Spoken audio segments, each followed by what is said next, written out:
Hi, guys, and welcome to the Women's Health Summit. You are gaining clarity so you can lead with confidence and finally turn your passion into profit. I'm Laura Sherrill, a high-performance women's health coach and the founder of Balanced Bombshells. And today I'm here with Vanessa, who is a Pinterest marketing strategy for creative small businesses with nearly 500,000 monthly views on her Pinterest account.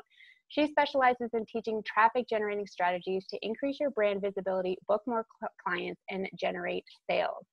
Thank you so much for joining us, Vanessa. I am super excited to be here. And many of you don't know this, but we had this great, big, long conversation about women's health and our cycles right before this. So it's really fun to be speaking to an audience on this topic. Yeah, it's because I know you've got 3 kiddos of your own. So I feel like women who have been pregnant and have had children understand hormones and just the massive influx that can happen when you have children. So yeah. We're so grateful to have you here and to share your wisdom on Pinterest and how you've created this business around it. So first, to get started, how did you get started in your business and why? So it's been almost 4 years, and I think this will resonate with your audience. My husband we were a single family income. I had my 3rd baby, and I've always just been kind of a driven personality, but we've moved a lot. We've lived internationally and throughout the state. So I've never really been able to maintain like a particular place of employment. And one of my best friends was a really successful home decor blogger. And I honestly, my youngest baby, she was almost 1. I was like, hey, I reached out to her, asked her if she needed any help. And I honestly didn't know anything about social media management. I didn't even own a smartphone. So I wasn't on Instagram. And I was like, do you need any help in your business? Like I could do something, hoping to make like 10 to 15 bucks an hour or something like that. And she reached back and she was like, absolutely, yes. So she's a mom to 4 kids, like really busy too. So she had me managing her Facebook, had me blogging for her, doing some stuff on WordPress, as well as taking over her Pinterest strategy. And honestly, I didn't know there was a Pinterest strategy. So I used that time to really study how to use the platform, listening to podcasts and reading blogs. And then also she started referring more clients to me. So 4 years later, it looks really different. I've worked with all varieties of clients and have helped people grow, have helped people go from 0 to 10 million views on Pinterest, help people maintain the 10 million views. You have to put some effort into it. Right. And so it's been super exciting. I have a small team. I have a couple VAs, but I think your audience will resonate this with that. The business doesn't come before my life. And it's really important for me to just be present with my kids and to be able to make choices to travel and invest in them. So that's been a lot of what I do, just trying to balance those 2 things. But I love it.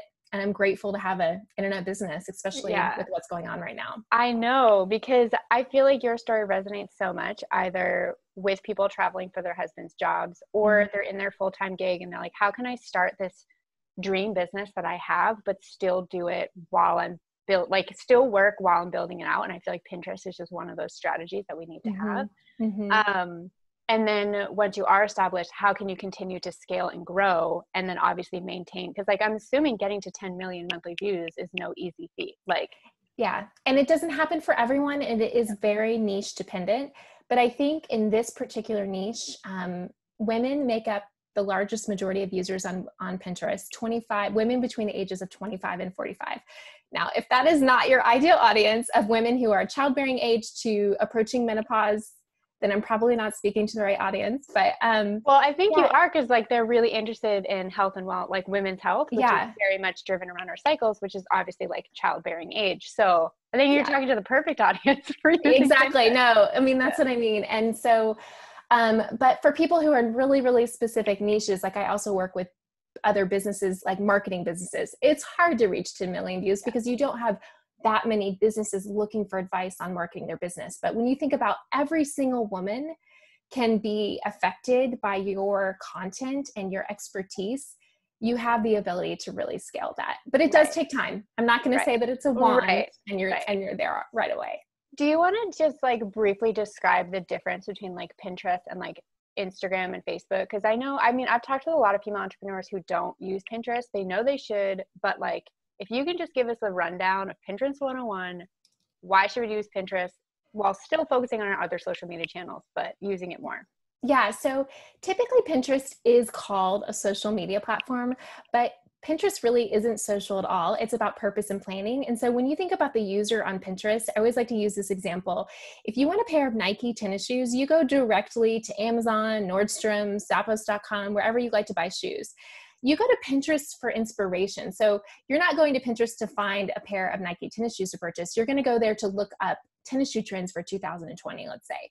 So Pinterest really is a search and visual discovery tool, much like Google. So I want you guys to kind of think about using it as a search function. And it really serves that brand awareness part of your business where you have an opportunity as a content creator to create an answer to a problem that your client or your future client or audience might have. Like, what is PCOS and what do I need to do to treat it? Right. That's a very broad question. And I know there are lots of intricacies to that, but you have the ability to create content. You could probably create 10 different blog posts on that particular issue to solve a problem for someone. And as they come in from Pinterest, searching PCOS and discover your pin, they come to your website. And what we want to do there is to lead them onto your email list. We want to lead them to your products. We want to lead them maybe even to a place you're really active, like Instagram stories, where we can warm them up. So Pinterest really is a great place to build that audience for so many different other platforms so that we can make money, essentially, because that's what we're in business for. Right. And something you and I were talking about beforehand is I've been using Pinterest for about like a year and a half because I was getting so burnt out on Instagram, which is where I spent a lot of my time. I was kind of dabbling in YouTube. And then I was like, oh, I know I should be using Pinterest. I love blogging. And it's just such like a natural fit. And within like a few months, like 61% of our website traffic was coming from Pinterest. And now like I convert buyers so much quicker on YouTube and Pinterest that are coming on my website because people are actually searching for what I have to offer versus someone on Instagram. They're like, oh, I like her post every once in a while. And like, I'm just here to be entertained. So it's just very, very like different. And I love what you said of how like most people think Pinterest is a social media platform, but it's more of a search engine. And if we can utilize that, it's really going to be driving warm traffic to the website, to your email list, to whatever else like their programs and services are. So thank you for like clearing that up because I know it's very confusing when we hear social media and Pinterest. Yeah. And you brought up a couple different things. I mean, I love that you're using YouTube. YouTube is another visual search tool. I mean, obviously it's a video search tool and they exist in evergreen. So when you're on Instagram and let's say you're talking that week about, wellness and nutrition, let's say like your favorite diets that you use to help you through hormonal acne, let's say. I don't know. I'm just like really pulling this out of the You're talking about it then and people are interested and they're engaging with you on Instagram. But 2 months from now, they're not going to be able to source those posts and those stories on Instagram. They're buried in the feed. But if you create a video or a pin that leads to a blog post on that particular issue and people search on those platforms, they're going to be able to find that indefinitely and on evergreen. And so that cycle of getting new clients for that particular issue is just ongoing. And you talked a little bit about just the burnout of constantly having to be live on something like Instagram. You and I talked about this, we're recording this during the coronavirus pandemic and I've had a hard time getting on Instagram. I've just, it's just been difficult for me, but I've been watching people join my email list every single day because I'm actively using Pinterest and I'm SEO optimized and I have a YouTube channel. So super powerful way for you to step back from your business, but yet on autopilot, it's still growing. Right. Especially like, if women are wanting a family or wanting more children. I mean, obviously entrepreneurs, it's harder to take a maternity leave because you have to create that yourself. And I feel like Pinterest can be one of those strategies when you want to take space, when you want to travel and not feel like we have to show up all the time. Like, of course, it's important to engage with our audience on the other social media platforms, but just making sure we have a consistent strategy. Correct me if I'm wrong, on Instagram or Facebook, just passing through the feed, we're just going to happen to see a post. We might stop on it and like it. We might read it. We might just scroll on by. So then like all of that work you put into creating that post is like gone within like a few seconds. Pinterest, your pin can stay alive. Is it 3 months? Am I correct on that? I mean, indefinitely it stays alive. Okay. Yeah, it always lives in the platform. And if it gets, so when you first post something on Pinterest, now a lot of people wonder if followers are important. They're really not important in that, except that when you pin something on Pinterest, they show it to your followers first. And if your followers respond to it well and click over, they start to expand its presence in search. But it lives on the platform indefinitely, which is another really valuable thing. And, Instagram really isn't designed to click to your website. Right. They want you to consume and stay on the platform. Exactly. Right. Pinterest is uniquely designed. I mean, even more so than YouTube, they don't want you to leave the platform. Pinterest is uniquely designed to send you away to your confirmed domain, which maybe we'll talk about in this call. And so it really is designed to generate traffic. And so you need to have some way to get people on your website, because you'll convert more to your email list, your sales, just general, like someone investing in your business more on your website. So what happens if I go to your Pinterest board and I pin your pins to my board? Does that then show your pins to my followers? It would show, if you were just a personal user, yes. I mean, there could be people following you. If you were a business, it would show to your followers. But even more importantly, if you repin my pin, that indicates to the Pinterest platform that this content was good. And so it gives you more relevance and ups your stats, which is going to give you more credit in the way that things perform. So engagement is important, whether you save or click. Clicks would be more valuable, but still important. Right, because it's not like you're just going to go and throw out a bunch of pins. Obviously, there's a strategy behind that. So can you walk us through how to clean up your Pinterest account? Because when I first started using it, I had always used it for personal, and I absolutely needed to clean it up for business use. So you want to just give us a few quick tips on what we should be aligning our business Pinterest account with? Yeah. So the first step, or the first question that most people ask me is, should I start a brand new account, or should I just convert my personal account? And most of the time I recommend converting a personal account if you have a personal brand and you've been pinning content. So if you've been interested in Whole 30 recipes for years, and you have boards on them, and that still relates to what you're creating content on, which is wellness, nutrition, women's health, then go ahead and convert your personal account to a business account. You have to have a business account on Pinterest to use it for business capacity. So that is required. If you are creating a brand new, so if you've been pinning wellness stuff for years, and you now joined and started a digital marketing agency with a friend, that might be a reason why you'd start a business account separate. So typically I'm going to recommend people for your audience to just convert their personal account. So you can do that in the settings with a couple clicks. The second thing that's really important to do is to confirm your domain. And so what this basically is you're just popping a bit of code that you'll find in settings on Pinterest into your website. So for Squarespace, it's super easy. It's just popping in a code. WordPress, and show it. You're going into your header tag. It sounds super scary. There's all kinds of tutorials. They walk you through it based on which platform you have. Yeah, which is it's super easy. Yeah, I feel like if I can figure it out, anyone can figure it out. Yeah. And I mean, if you Google, there's all kinds of people showing you different tutorials. And so what this does is it confirms your website with Pinterest. Basically, without it, you're not going to get the traction that you want. So just go ahead and do it. It also tells Pinterest what happens when people land on your website. Do they bounce back to the platform because they didn't find it relevant? The branding was off. The website was slow. There's all these things that you need to have good on-site optimization for Pinterest to perform well for you too. So once you've done that, you really need to take an audit of your boards and your keywords, which, I did a quick little keyword research for your audience, things like your menstrual cycle or fertility, pregnancy, holistic health.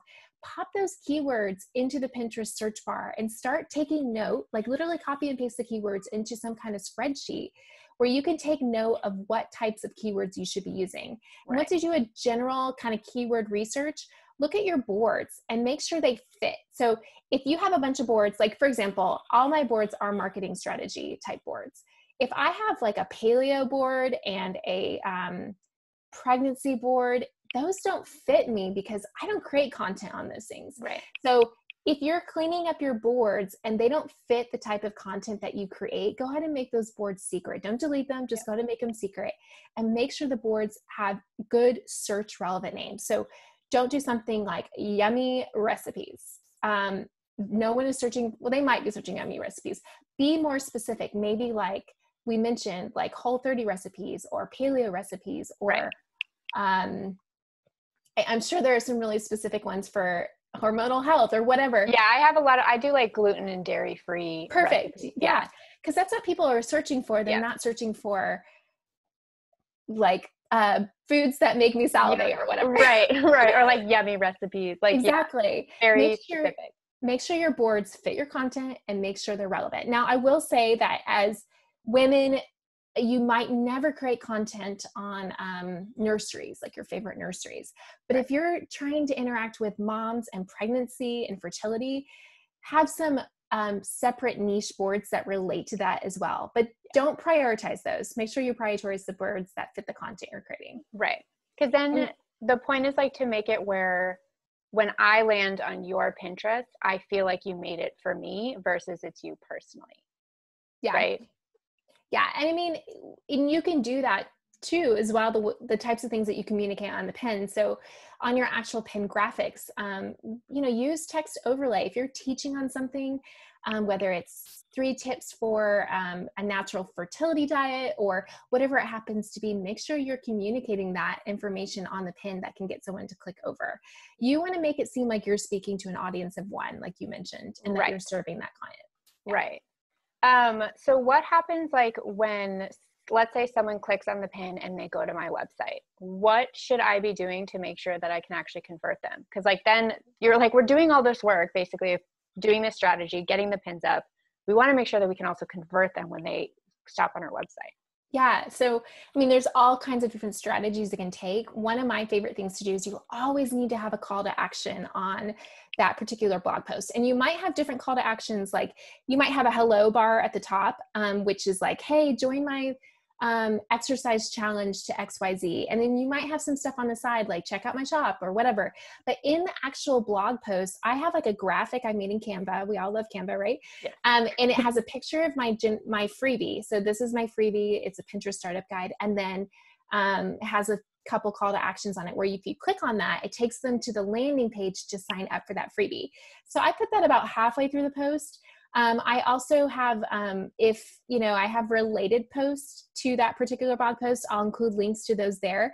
And at the bottom of every single blog post, I always have another invitation to my landing page to sign up for my email list, as well as a pin for people to pin, because we want to make it easy for people to pin it back to their Pinterest account. But then also when they do that, it's going to share their pins with the rest of the Pinterest platform. But there's so many different conversion strategies you can take, but at the very least, make sure every blog post has some kind of CTA or call to action in it. Right. And I've talked with women where they get like a little nervous of having so many different calls to action. And it's like, one, like you're welcoming them in to learn more. Like they clearly landed on your site for a reason. And then people are going to be looking for different things. So it also like having multiple calls of action allows them to like self-identify what is really important to them. And you're just like being super helpful of like, hey, I've created all this information for you. Like you can learn more here or, sign up here. So I don't know. Do you end up having to do that with clients where you have to like walk them through, like, it's okay to have multiple calls of action on the page? I don't typically find them worrying about having too many. Most of the time I'm just trying to get them to like create one.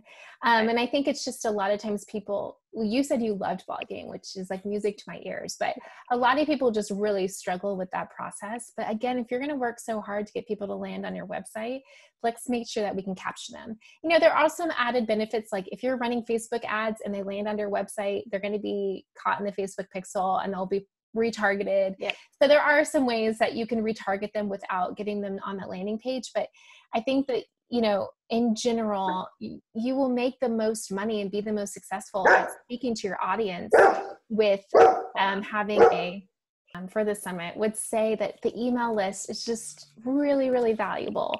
And so we want to make sure that we are capturing new leads and generating new leads all the time. And you're going to do that from providing helpful content where you're solving a problem for your audience. And so that's what these blog posts are. That's why you don't need to be afraid of blogging. Blogging is just literally providing practical advice to help, which is probably something you're all passionate about, to help them get solutions for some of their health issues. So just think of it like you're talking to a friend and where you would point them to next to get help. And I know there's other ways, like, because I know some people don't always want to sit there and write, but if people are more into like doing video, you can basically turn like a video into, I think there's like some sites where you can convert that video into text. And I know a lot of entrepreneurs who then use that to create a blog post. So there's so many ways to repurpose content. If you're like, oh, I'm just not a writer, like you can certainly talk out your blog post and then just get it transcribed. Yeah, so there are a lot of things you can do. You can embed a YouTube video, which I would really recommend, into your blog post. And I'm kind of a co-host on another podcast. I appear on there probably like 2 to 3 times a month. And I'll take that and embed it into my blog post, but I also do summarize it. So don't just pop in a podcast link. Make sure that you summarize it and give some helpful tips, because there will always be people, even people like me, who don't have as much time to listen to podcasts because I have kids around, but I love reading. And so don't overestimate the power of still having some kind of written content. Right. So I've seen other people on Pinterest, they will pin like podcast episodes. You can also pin like your opt-in pages for freebies that you have. Do you recommend people doing that? Like having like your landing page as pins? You can. I've never seen the most success from that though. I typically see the most success from blog posts. I have some clients who do podcasting and blog posts. And what's really funny is one of them will create a blog post about kind of what the notes that we use to create the podcast. Will create a separate blog post. And it's so funny because both on search engines and Pinterest, the blog post will outperform the podcast, even though there's just no rhyme or reason for it. So I do think this might be wrong, but I do think that Pinterest actually prefers blog post content, and they can typically tell based on the way it's organized. So yeah, because I'm glad you cleared that up, because I've heard from some people, they're like, yeah, do it, but I've never really talked to someone of like the actual performance of those pages. Because like they'll also pin like programs that they have, or maybe like guides they might sell on their site too. But yeah, I've had the most success through a blog post, because like they're reading, they're getting to know you. It's like they're kind of interacting with you, just obviously virtually. And that's a really good tip on like repurposing your YouTube videos and your podcast on your blog. Because I know like the content game can get very exhausting for entrepreneurs, like especially when you're just starting out. So definitely trying to create a system that actually works. So when you've been using like Pinterest, how much time do you think you spend on your like Pinterest page a week? Very little on my own. It's like the cobbler's kids have no shoes. I tend to focus more. I really love the agency and the like service part of my business. And so I tend to focus more on my clients. But okay, going back to clients, I would say that I spend over an hour a week, but that's me really focusing on their efforts and creating a lot of graphics for them. And they have video content as well. Many of my clients actually have like multiple sources. So they have a YouTube page and a blog. Of course, and Instagram. But I think if you have a simple blog and you're blogging only once every other week, you can easily get it done in 30 minutes once you really master Tailwind. Are you using Tailwind? Yes. Okay. So we haven't brought this up yet, but Tailwind, I was like, I didn't even have that in my notes. Yeah. So many of you are wondering like, okay, lady, how am I going to actually like automate this? And here's your secret. Or not so secret. It's called Tailwind app. It's only like $10 a month. It's really inexpensive.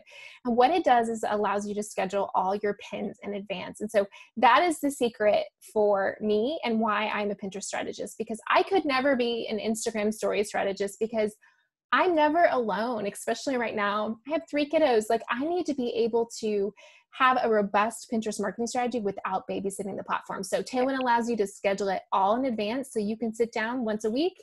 And then if you want to pop on the platform and pin manually a few here and there, but you definitely don't have to be on the Pinterest platform for hours and hours a week. Right. And then Tailwind, what I love about that is you can join like group boards and then pin your pins that would be relevant to that board, which people then go in, because like not only do you want to pin your pins, you also want to make sure that you're pinning other people's pins. Like doesn't Pinterest, like their platform really likes when you're sharing, like it's not just all about you. Yeah. And I would say that especially in the beginning, if you don't, so here's my caveat with that. Pinterest says officially from head honchos that they don't care if you share other people's pins. But in my experience, if you are brand new and getting started, you don't have a ton of content to share. And you really do need to be pinning about 10 if you can. No more than 30 a day, even if you're a big account. Like, so try to think about that range. If you don't have a lot of content, it's really difficult to establish yourself on Pinterest. Conversely, if you have 10 million views, you really don't need to be pinning other people's content anymore. You probably have enough content to share only your own. So in the beginning, it is important. You reference Tailwind tribes, which are basically places where you can go get similar niche related content. I love using Tailwind tribes. It allows you to fill your queue up quickly. The caveat there is you just need to make sure that the source of those pins are legitimate sites. But one of my favorite things that you could do is if you're like in a pod or you're in a trusted group of people who are in your niche, start your own Tailwind tribe and share your friends' content that you trust. And it's an easy way to fill up that queue on Tailwind. Right. Because I know, like, when I first got started, I was like, oh my gosh, like, I have to do how many pins? Like, and I'm like, okay. So at least definitely when I was getting started, I did a nice blend between my own content and other people's. And then once you get into it and like start getting the ball rolling, how quickly have you seen like accounts grow once they start using Pinterest? I would say the first 3 months, I like to call like the courting period. So brand new account, like that has had very little activity. It's slower then because I think Pinterest is really, I mean, especially if you're in a competitive niche. And I would say that women's health, like there is competition, like there are people who have been using it. But there's also a large audience for it. So the first 3 months are like a courting period and they're still trying to figure out who you are and what kind of content you produce. So just keep at it. And I usually find around the 3 to 6 month mark, you'll start to see some, if you've been consistent, you'll start to see some virality and you'll start to see some blog posts really take off.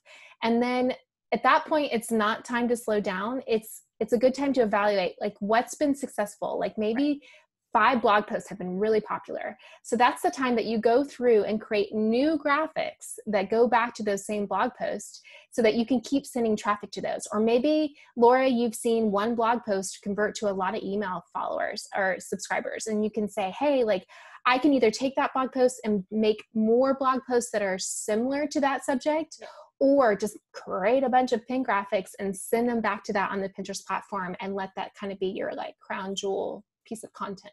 Right. And I think that's really positive too, because like I'll do that on Instagram where I'll look at the stats of like what posts are performing really well. So I know what content to keep creating. And the same goes to your blog and what people are responding through Pinterest. And then you don't sit there racking your brain of like, I don't know what to post. I don't know what to talk about. And it's like your people tell you, you know, especially once you start having those stats. So then, you know, I knew that because like, I worked with a business coach when I first started, and I had done really well with getting rid of PMS.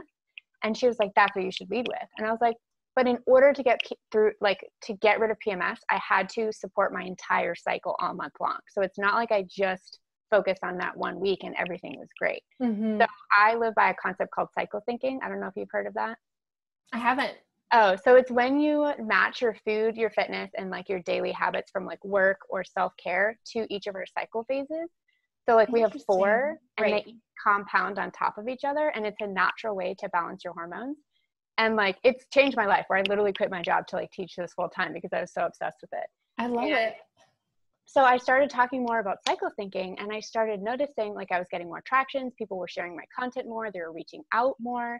And I'm like, that's what my audience wants from me. So like, it's just really interesting. Like people might tell you what you should be doing, but definitely pay attention to your message and like how you approach things. And then I would just test stuff out because in the beginning, you don't know, you're just testing a lot of stuff. But it was like over and over, that was the topic that people wanted to talk about. So I love it.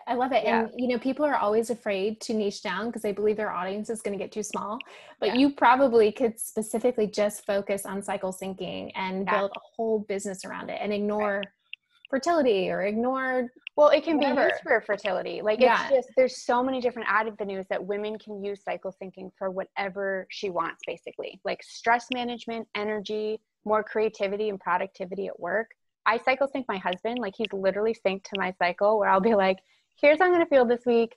here's what I'd like for like a date night. Or it's like, hey, why don't you go with your friends because I don't want to be around you. Like we're able to, I'm such a control freak. So it's been really helpful to like pre-plan or like tell people what's going to happen because our moods and our energy are so predictable, but we don't know it until we learn our cycle. So you'd probably really love it knowing that you've had children and I'm kind of obsessed with this concept now because we talked about this before we got on. I'm very in tune to my cycle. I'm very sensitive to estrogen rises and decreases and progesterone coming in. Feel you? Yep. Yeah. And so, but my husband, who is so sweet, he actually has the cycle like tracker on his phone, and it's been like that for years. But he's always like, well, the tracker says you should be starting your period. I'm like, dude, listen, that's just math. They're just saying every 26 days. Let me tell you what you really should be looking for, and just things like that. So my husband made me create this Sync Your Boo guide. So I'll have to send it to you. I have it as like a free download on our website, and it's one of the most downloaded freebies because it's like he actually edited it. So it's like a man's view of like, okay, here's where she is this week. Here's what I want for like sexy time. Here's what I want you to do for me around the house. Here's what I want for date night. Here, like, it's pretty great. So he pushed for it for like a year. He's like, I really think you should create this, and I think women will enjoy it. So it'll be interesting to use it with your husband.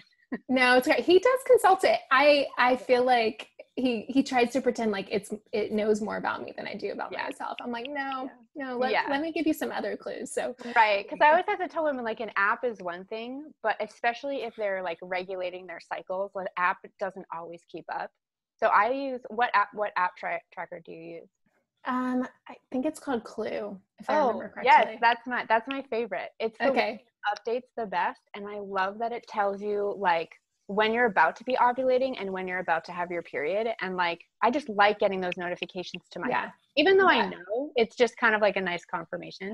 But that one updates the best. I've tried a lot of cycle apps, and that one just always like kickstarts like wherever your cycle's at. It like just.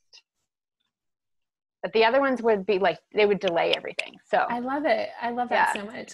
Back when I was, we talked about this early too. I didn't do well on hormone, like birth control. And so I came off pretty quickly and used, what was it? The Tony book, Taking Charge of Your Fertility. I don't know if you know. Oh, yes. Yeah.